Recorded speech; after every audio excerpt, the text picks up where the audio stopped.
Everyone kept saying, "You're so strong. You're handling it so well."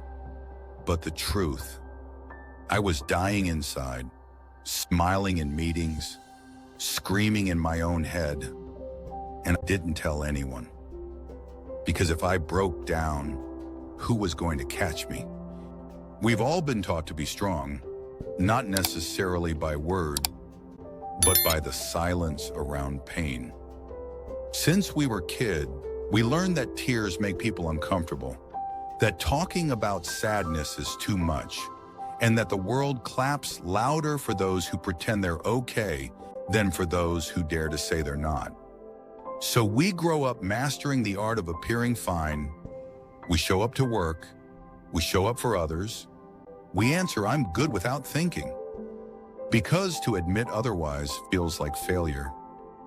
But here's what no one tells you. You can look completely put together on the outside and still be falling apart inside. That's the kind of strength the world praises. The quiet, polished suffering, not because it's healthy, but because it's easier to digest. And slowly, without even noticing, we begin to perform strength the same way people perform roles on stage.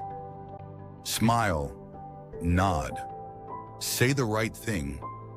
Don't cause discomfort. Don't take up too much emotional space. It becomes second nature. Until one day you realize you haven't felt genuinely okay in weeks, but no one knows because you've gotten too good at hiding it.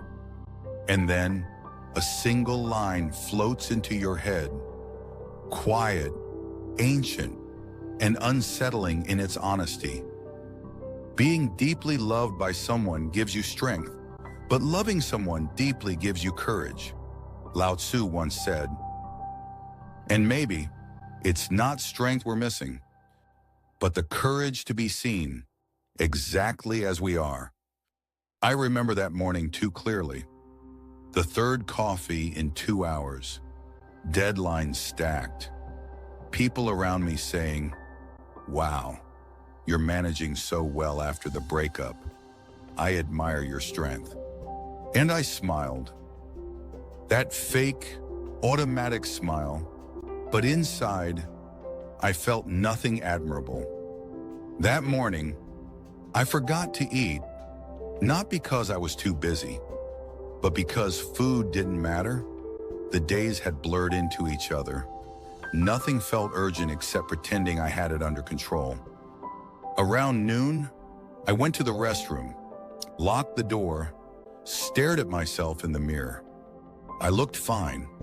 No tears, no bags under my eyes, not even a red nose. But I whispered to the mirror, "I'm not okay." It wasn't loud. No one else heard it. But it was the first honest thing I'd said in days. I sat on the floor of that restroom for 15 minutes. No phone, no music, just me and the quiet hum of the vent above. I didn't cry, didn't collapse, but something inside me softened. Not broke, just softened. It was the moment I realized I wasn't strong. I was scared. I wasn't fine. I was surviving. And maybe that was okay. That evening, I left work early. I didn't explain, didn't apologize. I just walked. No destination, no music in my ears, no performance. I stopped by a small bakery, bought a piece of bread I hadn't had since childhood, sat on a quiet bench, ate it slowly, and for the first time in weeks, I felt something.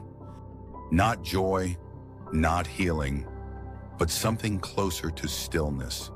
Sometimes strength isn't holding it all together. Sometimes strength is taking off the armor just for one evening and saying to yourself, "I'm tired, I need rest, and I deserve it." If you've been performing strength for too long, you're not weak for needing to stop. You're just human. And that is more than enough. If this note spoke to something quiet in you, don't keep it to yourself. Like the video if it felt real. Share it with someone who might need a soft place to land. And if you want more days like this, subscribe to Bare Soul Notes. Because healing doesn't happen all at once.